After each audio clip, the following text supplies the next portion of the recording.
돌아가심으로 3월 13일 금요일 아침 예배를 하나님께 드립니다.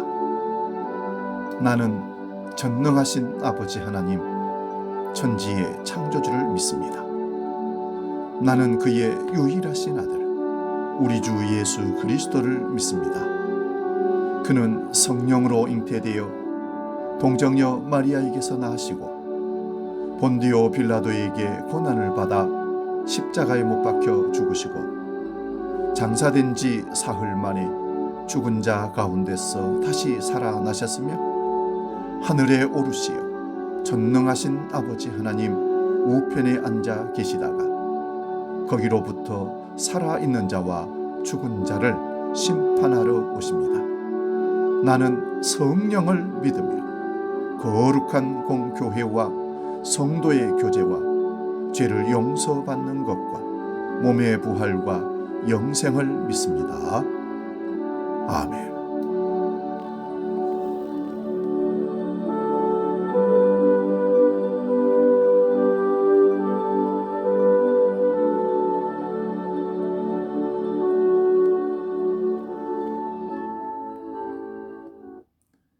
찬송가 204장 주의 말씀 듣고서 함께 찬송합니다.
오늘 우리에게 주신 하나님 말씀은 구약성경 역대상 15장 11절에서 15절의 말씀입니다.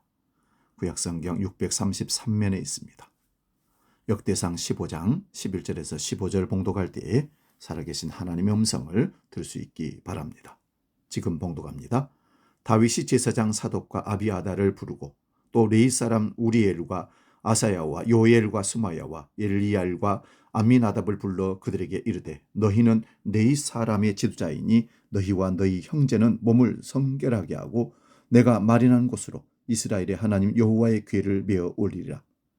전에는 너희가 매지 아니하였으므로 우리 하나님 여호와께서 우리를 찢으셨으니 이는 우리가 규례대로 그에게 구하지 아니하였음이라 하니 이에 제사장과 네 사람들이 이스라엘 하나님 여호와의 궤를 메고 올라가려 하여 몸을 성결하게 하고 모세가 여호와의 말씀을 따라 명령한 대로 레위 자손이 채에 하나님의 궤를 꿰어 어깨에 매니라. 아멘.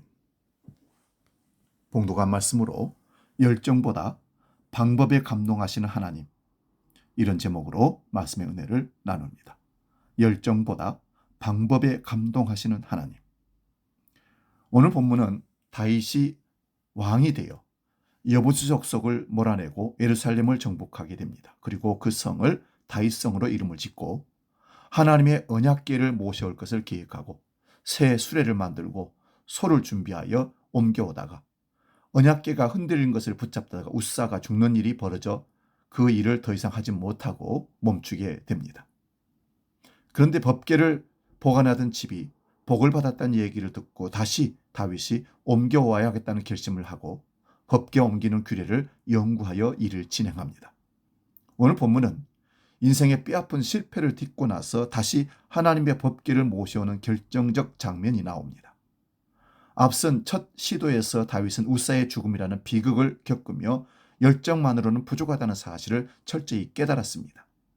그는 3개월간의 멈춤을 통해 자신의 편리했던 새 수레를 버리고 하나님의 말씀으로 돌아가기를 결단합니다. 이제 다윗은 제사장과 레위 사람들을 불러 모아 사역의 성공보다 성결과 순종을 먼저 명령하고 있습니다. 오늘 말씀을 통해 우리 삶에 무너진 예배를 회복하고 하나님의 방식대로 동행하는 비결을 함께 나누고자 합니다. 여러분, 인생을 살다 보면 의도는 좋았는데 결과가 처참할 때가 있습니다. 오늘 본문의 주인공 다윗이 그랬습니다. 그는 하나님의 법궤를 메어 예루살렘으로 모셔오고 싶어 했습니다. 열정이죠. 얼마나 귀한 마음입니까? 하지만 첫 번째 시도는 실패했습니다. 법궤를 운반하는 우사가 죽는 비극이 발생했기 때문입니다. 오늘 본문은 그로부터 3개월 후 다윗이 무엇이 잘못되었는지를 점검하고 깨닫고 다시 시작하는 장면입니다. 다윗은 무엇을 고쳤을까요? 우리의 열정이 하나님께 기쁨이 되려면 무엇이 필요한지 세 가지를 나누어 보겠습니다. 첫째는 내 방식이 아닌 하나님의 방식으로 돌아가야 합니다. 본문 13절을 봅니다.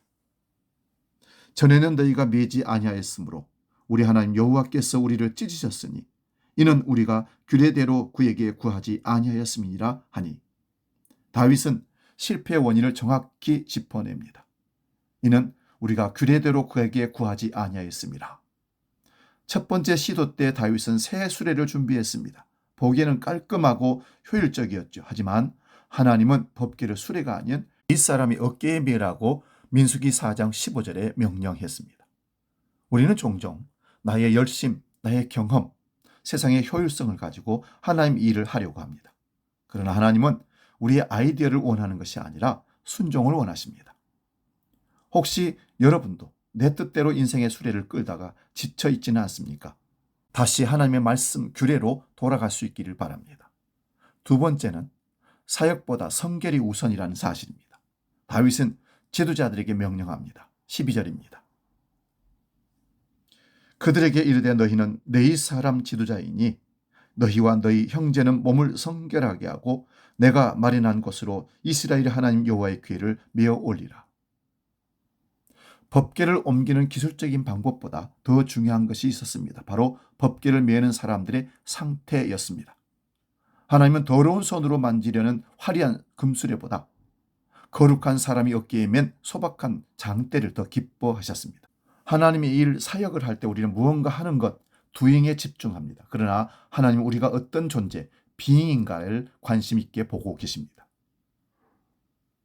오늘 우리가 드리는 예배와 봉사가 형식에 치우쳐 있지는 않습니까? 먼저 기도로 우리 마음의 먼지를 닦아내는 성결의 시간이 필요한 것을 기억하시기 바랍니다. 세 번째로 거룩한 불편함을 기꺼이 감수해야 합니다. 본문 15절입니다. 모세가 여호와의 말씀을 따라 명령한 대로 네 자손이 채에 하나님의 궤를 꿰어 어깨에 매니라. 수레에 메고 실어 나르면 편합니다. 소가 끌게 하면 힘도 안 듭니다. 하지만 어깨에 매는 것은 무겁고 땀이 나고 속도도 느립니다. 이것이 바로 거룩한 불편함입니다. 신앙생활은 때로 불편함입니다. 내 시간을 내어드려야 하고 내 감정을 억제하고 눌러야 하며 하나님 말씀이라는 무거운 장대를 어깨에 짊어져야 합니다. 하지만 하나님은 그 어깨의 무게를 통해 우리와 동행하기를 원하십니다.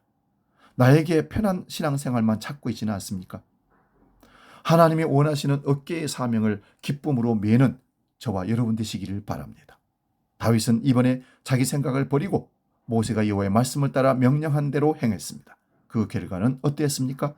첫 번째 시도의 눈물과 공포는 사라지고 온 이스라엘 백성들이 찬양과 기쁨이 넘치게 되었습니다. 사랑하는 여러분, 하나님을 향한 여러분의 열정은 귀합니다. 그러나 그 열정에 말씀의 정석을 더하시기 바랍니다. 나의 고집을 내려놓고 규례대로 구합시다. 일보다 내 성결을 먼저 돌봅시다. 편리함보다 사명의 어깨를 선택합시다. 그때 비로소 하나님의 임재가 저와 여러분의 삶 가운데 안전하고 기쁘게 머무게 될 줄로 믿습니다. 기도하겠습니다. 거룩하신 아버지 하나님, 우리의 열정이 내 생각과 편리를 앞세운 새 수레가 되지 않았는지 이 시간 돌아보며 회개합니다. 이제는 내 고집을 내려놓고 하나님의 규례대로 말씀의 장대를 기꺼이 어깨에 메는 순종의 삶을 살게 하여 주옵소서. 사역의 성공보다 마음의 성결을 먼저 구하게 하시고 우리의 삶의 모든 과정이 하나님 보시기에 합당하게 하여 주옵소서. 그리하여 우리의 인생의 법궤를 메고 나아갈 때 실패의 두려움이 변하여 하늘의 기쁨과 찬송이 넘치는 신앙의 여정이 되게 하여 주시옵소서. 이제 주기도록 기도합니다. 하늘에 계신 우리 아버지, 아버지의 이름을 거룩하게 하시며 아버지의 나라가 오게 하시며 아버지의 뜻이 하늘에서와 같이 땅에서도 이루어지게 하소서.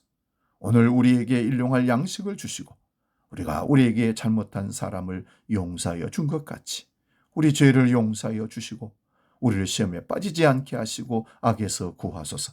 나라와 권능과 영광이 영원히 아버지의 것입니다. 아멘.